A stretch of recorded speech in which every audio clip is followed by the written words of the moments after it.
I'll be the next speaker. My name is Igor Bascandziev. I'm currently working with Elizabeth Bonowitz, but this is a study that we did with Susan Carey.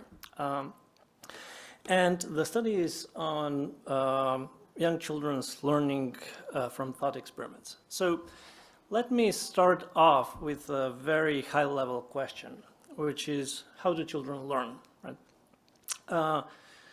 Of course, there is no single response to this question, and I will not pretend that I will give you an answer to this question at the end of the talk. But there have been some overarching guiding ideas that have shaped the research of this particular question. And one such very fruitful idea, I think, was the idea that children learn exactly as scientists do. And this kind of metaphor or idea is often based on the observation that both scientists and children learn from direct interactions with the world, from observation, namely, and from experimentation and manipulating things in the real world. And that particular observation has shaped the research program that I think was very fruitful in trying to understand how children, for example, set up conditions to collect data from the world, how they collect the data from the world, and how they interpret the data from the world, and how they learn from those data. However, as many have pointed out, both children and also scientists do not learn from direct observations alone, but they also learn from testimony, that is, they learn from other people, and they also learn from thinking, as is sometimes called as learning by thinking. And one paradigmatic, I think, example of learning by thinking would be the example of learning from thought experiments. The history of science have recorded many examples of learning from thought experiments, in particular in the domain of physics, which is interesting, but also in other domains. Physics is not the only one, although all examples that you see here are coming from physics. So people such as Einstein and Galileo and Maxwell have used thought experiments to communicate their ideas to their peers and to some broader audience. So they were used in some kind of pedagogical capacity in order to communicate clearly some new conceptual breakthroughs. But they also use them in their own thinking, in their own theory construction, which is evidenced in their notes taking and diaries that include a large set of thought experiments. What's also interesting is that in the history of science, at least, these thought experiments typically appear during periods of important conceptual breakthroughs or important theory changes that happened in the history of any particular domain in science and physics especially. Now, when you think about thought experiments, they're a little bit weird in some sense, or it seems a little bit paradoxical that anyone can use thought experiments to learn anything new about the world. And the reason for that is obviously that you're relying on information and data that you already have in your mind. So the question then is, how can you learn anything new about the world by relying on information that you already knew, in some sense, that you already had in your mind?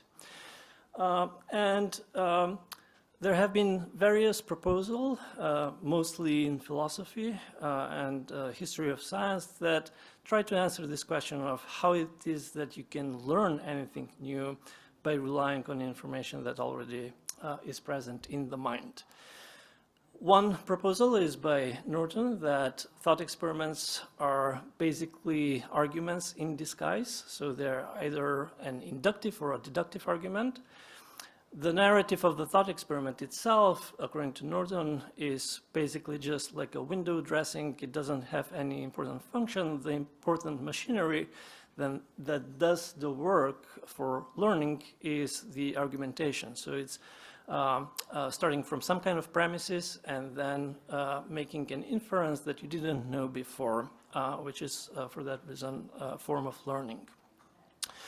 According to some other proposals, thought experiments are very actually similar to real experiments in the sense that you can use thought experiments to generate data that you didn't have previously to operate on or to think explicitly about in a propositional format. So one such proposal is by Nancy Nersessian that according to which thought experiments are helping one build mental models that could then be manipulated in the mind. And those manipulations can lead to different kinds of new inferences that were not reached before that. And a similar proposal is by Gendler, where the emphasis is more on the perceptual aspect of thought experiment and on mental simulation specifically. So again, according to this proposal by Gendler, thought experiments can help one to generate new data through perceptual simulations. The reasoning behind it is that we do have a lot of perceptual motor procedures that have been acquired through simple interactions with the world that could be extracted again to become explicit and serve some function and could be extracted again via thought experimentation. And the last proposal is a little bit different. It's by Kuhn, according to which proposal thought experiment can serve a function for detecting inconsistencies in our own conceptual understanding. So one can use a thought experiment to figure out basically lack of understanding that we have in our own conceptual structure or understanding of the world, which can then help us to identify the places that need some conceptual work or some conceptual revision.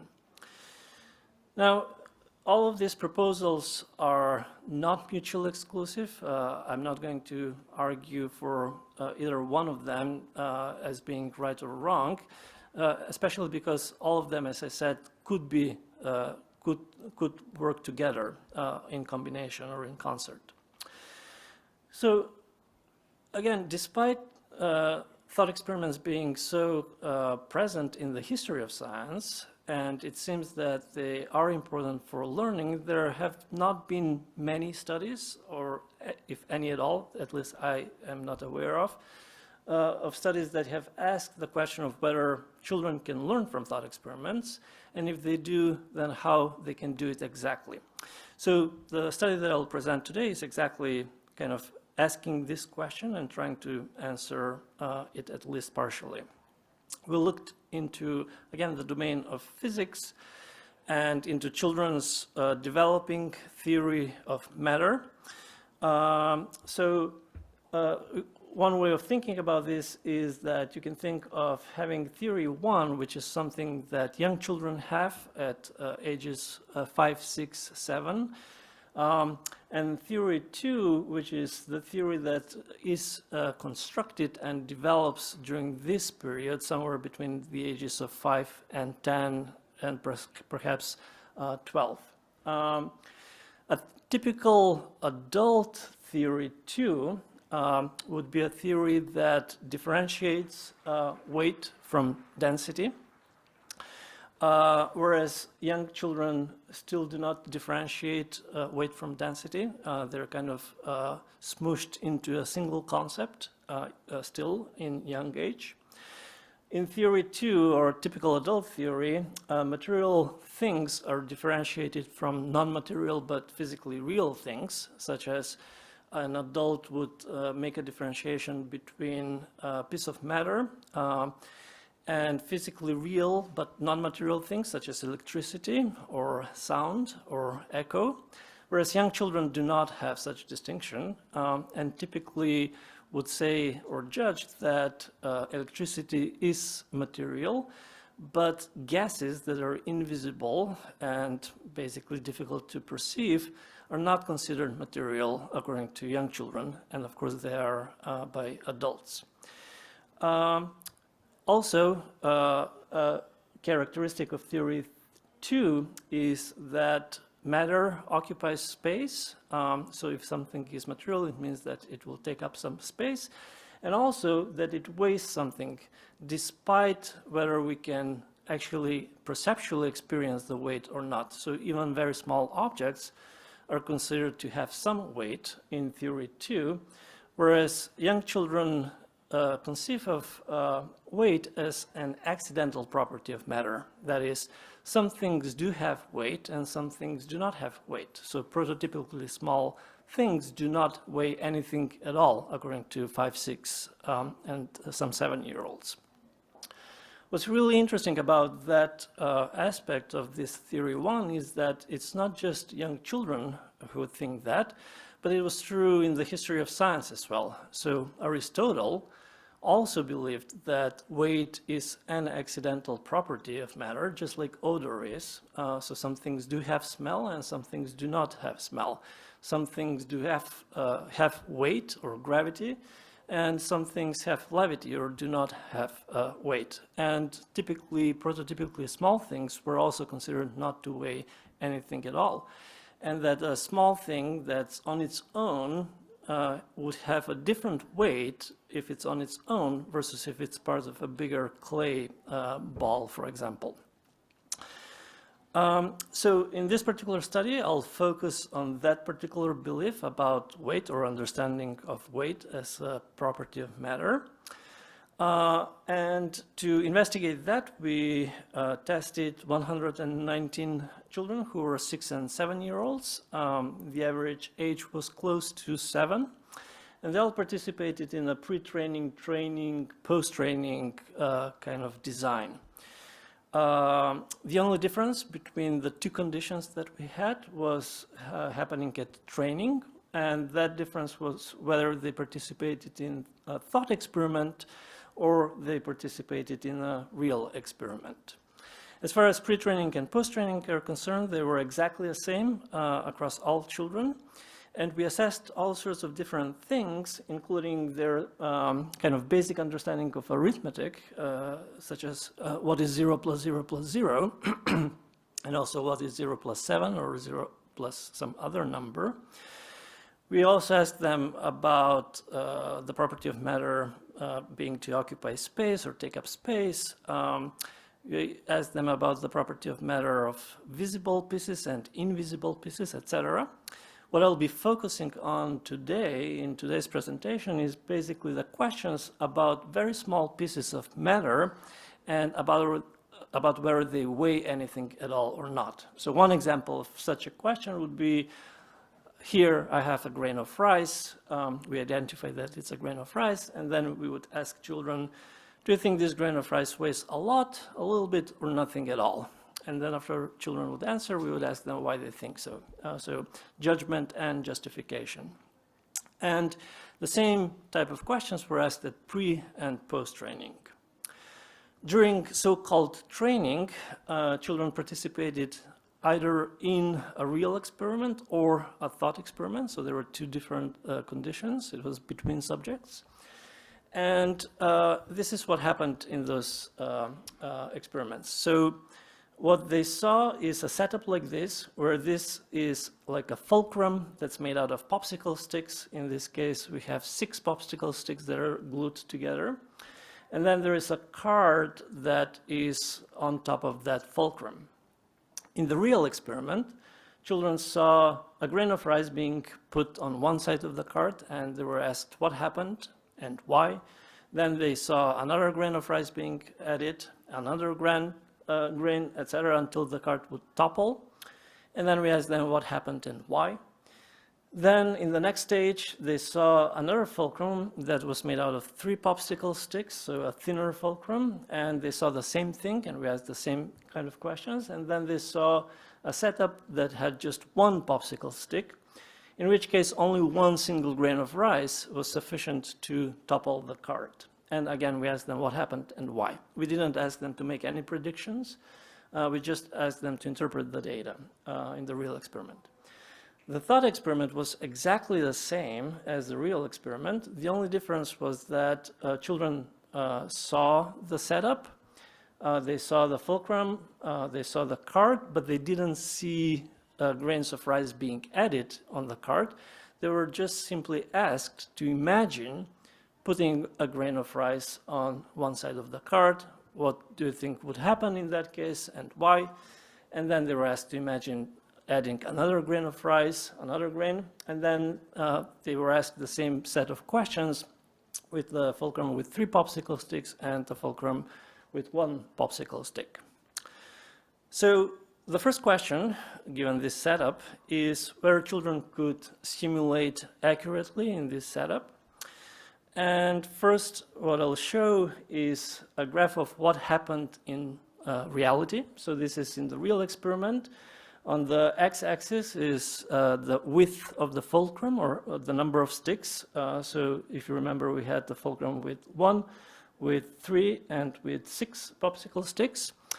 And the fulcrum with 1 popsicle stick, it always took just 1 grain of rice to topple that one in the real experiment. The one with 3 popsicle sticks, on average, it took like 3 or 4 grains of rice to topple it, and the one that had 6, it took approximately 6 or 7 grains in order to topple the cart. So this is what happened in reality. Could children in the thought experiment simulate this accurately? And the answer is yes. So these are the average estimates that children gave depending on the width of the fulcrum. So for example, if the fulcrum had just 1 popsicle stick, on average, they thought that around 3 grains of rice are sufficient to topple the cart. If the fulcrum was wider, then they thought that a larger number of grains of rice are needed to topple it. And their estimates, on average, were, they show this linear trend, basically. Another kind of data point as far as children's simulation is concerned is that all children out of the 60 who were in the thought experiment condition said that adding grains of rice is going to eventually topple the cart, and that the one kind of straw on camel's back, or the one last grain of rice, is going to topple the cart. 85% of children said that 1 grain would topple the cart that's on a stick with 1 popsicle stick. And then we asked them, could there be a fulcrum that's thin enough so just 1 grain of rice is going to topple that particular cart? In that case, all children but 2 said that there could be such a fulcrum that's thin enough to topple the cart. So in one word, they could simulate accurately in this particular setup. The question is, did they learn from this simulation, and did children in the real experiment also learn anything new from participating in the real experiment? And the answer to both questions is yes. So here is just the question about rice. We had multiple pieces of matter. We had Play-Doh, we had rice, we had sugar. This is just looking at rice, which was the target of the experiments. And on the y-axis is the number of children who, at pre-training, at the beginning of the experiment, claimed that a grain of rice weighs anything or something. So it's less than half of the children thought that a grain of rice at this age weighs something. Whereas after doing both the real and the thought experiment, approximately 80% of them said that a grain of rice weighs something. And what's really important is that, as you can see, it's indistinguishable, the two conditions, that is. So the improvement between pre and post, both in the thought and the real experiment condition, was exactly, well, very similar. Then we looked at the kind of near transfer on pieces of matter that are not rice, that were not target in the experiment. And we find a very similar effect. Again, these are the pre-training scores. It's a composite scores on a couple of different pieces. And again, between pre and post-training, we see improvement, and there is no significant interaction between test and condition. So just a few concluding remarks. The first is that, first of all, young children could accurately simulate in the thought experiment, and they could learn from the thought experiment as well as the real experiment, and the two kind of interventions were indistinguishable from each other in this particular setup, at least. So the question about what kind of mechanism drove this both learning in the thought experiment and also the simulations. There is some evidence that the children were able to mentally simulate in this particular case that adding grains of rice is going to topple the card, and that the width of the fulcrum is a relevant variable. It means that you need fewer grains of rice in order to topple the card. But we did not see any evidence, for example, about kind of some kind of logical argumentation, for example. None of the children said, for example, that a pile of rice weighs something. And I also know that 0 plus 0 plus 0 is always 0. And therefore, if a pile of rice weighs something, that it means that any single grain of rice must weigh something. So nothing along those lines. And also, there was no evidence of children noticing any inconsistencies in their own reasoning. So there were no spontaneous, for example, comments about, oh yes, I said that it weighs nothing at all, but of course it weighs something, etc. So they did not comment on their prior belief and their revised belief at the end of the experiment. Of course, this could be due to age. I mean, these are very young children. It could be something that requires a lot of metacognitive abilities. But I will say that in a different study that I've done with adults, we're also noticing that even adults have trouble noticing inconsistencies in their own reasoning after going through a thought experiment. And we also find that kind of having some kind of help in terms of going through the argument definitely helps them to learn more from thought experiments rather than just spontaneously after doing the thought experiment itself. Another point is that this was obviously a very short intervention, and it doesn't bring about a very deep conceptual reconstruction, but it's rather in the domain of local empirical generalization or belief revision.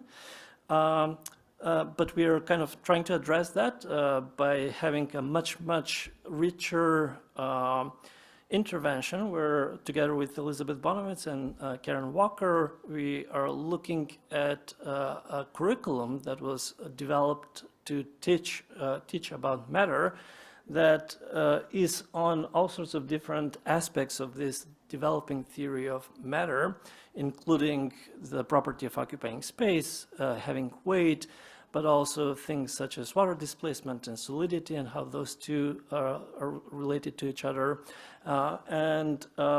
It is done over 4 different sessions that each lasts approximately 20 minutes to half an hour, so much richer intervention where again, we have intervention that they get all of this just by doing thought experiments alone and no demonstrations or real experiments, and then a condition where we have, again, real experiments. And I can say preliminary that the data look encouraging from that study. So in the end, let me just finish where I started. Young children have a theory of matter that's very different from that of adults. And that construction of theory 2, as I called it, the adult theory, happens over many years, and surely there are many aspects where that theory is constructed with the help of observations and direct interactions with the world and experimentation and manipulation of things, etc., etc. However, I'd like to call the attention to another aspect of learning, I think, where the theory construction relies on generating or receiving new kinds of explanations and understanding of data that one already has about the world, that has acquired through interactions with the world over time, but we're not part of a new theory 2 explanatory framework, so to speak. And I think that kind of turning our attention to that is important, and looking through thought experiments is one way of kind of getting at that, that process, which can help us, first of all, to better understand the learning mechanism that allow for theory construction, but also it can help us to create an effective and efficient interventions that will be helpful to all children. And with that, I'd like to thank Susan Carey, who was the co-author on this study, and Harvard Mind, Brain, and Behavior Initiative that funded this study. All right, thank you.